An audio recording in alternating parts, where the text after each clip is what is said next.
Isotonic solution. Isotonic solution அப்படின்னா என்னன்னா, isotonic அப்படிங்கிற ஒரு கண்டிஷன். இந்த கண்டிஷன் எப்படி இருக்குன்னு சொன்னால், நம்ம ப்ரிப்பேர் பண்ணக்கூடிய சொல்யூஷனுடைய ஆஸ்மோட்டிக் ப்ரெஷரும் நம்ம அந்த சொல்யூஷனை எங்கே இன்ஜெக்ட் பண்ணுறோமோ அல்லது எங்கே யூஸ் பண்ணுறோமோ அந்த ரெஸ்பெக்டிவ் மெம்பரைனுடைய ஆஸ்மோட்டிக் ப்ரெஷரும் ஈக்குவலாக இருந்துச்சுன்னு சொன்னால் அதை நம்ம ஐசோடானிக் கண்டிஷன் சொல்லுவோம். அந்த சொல்யூஷனை நம்ம ஐசோடானிக் சொல்யூஷன் அப்படின்னு சொல்லுவோம். இந்த ஐசோடானிக் கண்டிஷன் வந்து நம்ம ப்ரிப்பேர் பண்ணக்கூடிய ஒவ்வொரு சொல்யூஷனுக்கும் ஒவ்வொரு ட்ரக்குக்குமே வந்து ரொம்ப இம்பார்ட்டண்டான ஒரு விஷயம்.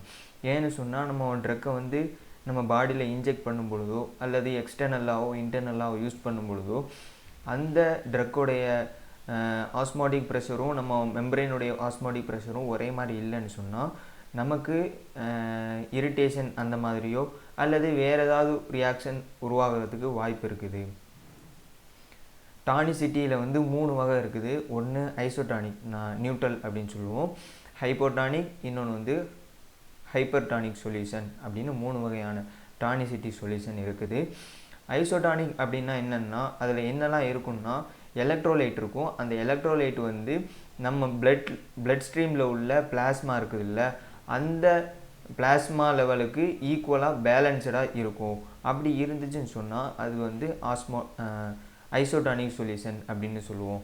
அதே மாதிரி ஹைப்போடானிக் சொல்யூஷனில் எலக்ட்ரோலைட்டோடைய கான்சன்ட்ரேஷன் வந்து நம்மளுடைய பிளாஸ்மா லெவலை விட ரொம்ப லோவராக இருக்கும். அதை நம்ம ஹைப்போடானிக் சொல்யூஷன் அப்படின்னு சொல்லுவோம். அதே மாதிரி ஹைப்பர்டானிக்கில் வந்து பிளட் பிளாஸ்மாவை விட நம்மளுடைய எலக்ட்ரோலைட், நம்ம சொல்யூஷனில் இருக்கக்கூடிய எலக்ட்ரோலைட்டோடைய கான்சன்ட்ரேஷன் வந்து ரொம்ப ஹையராக இருக்கும். அதை வந்து ஹைப்பர்டானிக் சொல்யூஷன் அப்படின்னு சொல்லுவோம். இப்போ உதாரணமாக ஒரு ரெட் பிளட் செல்லை எடுத்துக்கிட்டு NaCl சொல்யூஷன் 3 வகையான கான்சன்ட்ரேஷன் எடுத்து வச்சு அந்த NaCl சொல்யூஷனில் நம்ம அந்த பிளட் வெசலில் போடும்பொழுது என்ன ஆகும்னா, ஃபஸ்ட்டு 2.0% NaCl நம்ம எடுத்துக்கிட்டோம். அந்த இதில் வந்து நம்ம வந்து பிளட் வெசல்ஸை போடுறோம்.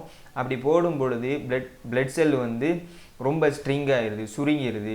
இந்த கண்டிஷன் பேர் ஹைப்பர்டானிக் கண்டிஷன் அப்படின்னு நம்ம சொல்கிறோம்.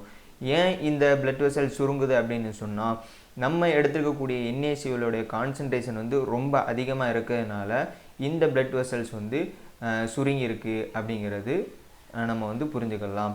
அதே மாதிரி 0.9 NaCl solution percentage of NaCl solution நம்ம எடுத்திருக்கும் பொழுது பிளட் வெசல்ஸ் அதில் போடும் பொழுது அந்த ரெட் பிளட் செல் வந்து நார்மலான கண்டிஷனில் இருக்குது.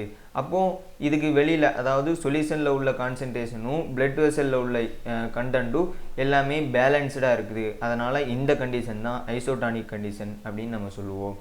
அதே மாதிரி 0.2% ஆஃப் NaCl சொல்யூஷனில் ஒரு பிளட் வெசலில் போடும் பொழுது அந்த பிளட் வெசல் எப்படி மாறுதுன்னு சொன்னால் ஸ்வெல்லன் ஆகுது, அதாவது வீங்கிடுது. உள்ளக்க நிறைய சொல்யூஷன் வந்து உள்ளக்க போக ஆரம்பிச்சிருது. இதனால் அந்த கண்டிஷன் பேர் வந்து ஹைப்போடானிக். அதாவது நம்ம பிளட் சொல்யூஷனில் உள்ள கான்சன்ட்ரேஷன் வந்து ரொம்ப கம்மியாக இருக்கிறதுனால அந்த சொல்யூஷன்லாம் நம்ம பிளட் வெசல்ஸில் போய் அந்த பிளட் வெசல்ஸை அப்படி ஸ்வெல்லன் ஆக்கி பேஸ்ட் பண்ண வச்சுருவோம். நம்ம இந்த டானிசிட்டியை எப்படிலாம் அட்ஜஸ்ட் பண்ணலாம்னு சொன்னால் 3 விதமான மெத்தடை 2 விதமான கிளாசிஃபிகேஷனில் சொல்கிறாங்க. மொதல் கிளாஸில் எப்படி இருக்குன்னு சொன்னால், நம்ம எடுத்துருக்கக்கூடிய சொல்யூஷனுடைய ஃப்ரீசிங் பாயிண்ட்டை வந்து -0.52 டிகிரி, அதாவது 52 டிகிரி செல்சியஸுக்கு கீழே நம்ம குறைக்கணும். அப்படி எதை வச்சு குறைப்போம்னு சொன்னால் NaCl சொல்யூஷனை வச்சு NaCl அந்த சொல்யூஷனில் ஆட் பண்ணுறது மூலமாக அந்த ஃப்ரீசிங் பாயிண்ட்டை நம்ம வந்து குறைப்போம். இதில் வந்து 2 மெத்தட் இருக்குது. ஒன்று கிரையோஸ்கோபிக் மெத்தட் அப்படின்னு சொல்கிறாங்க, இன்னொன்று வந்து சோடியம் குளோரைட் ஈக்குவலன்ட் மெத்தட் அப்படின்னு 2 வகையான மெத்தட் இருக்குது.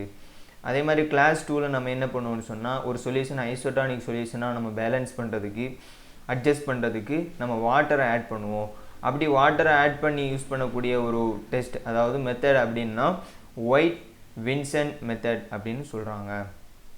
Thank you for your attention.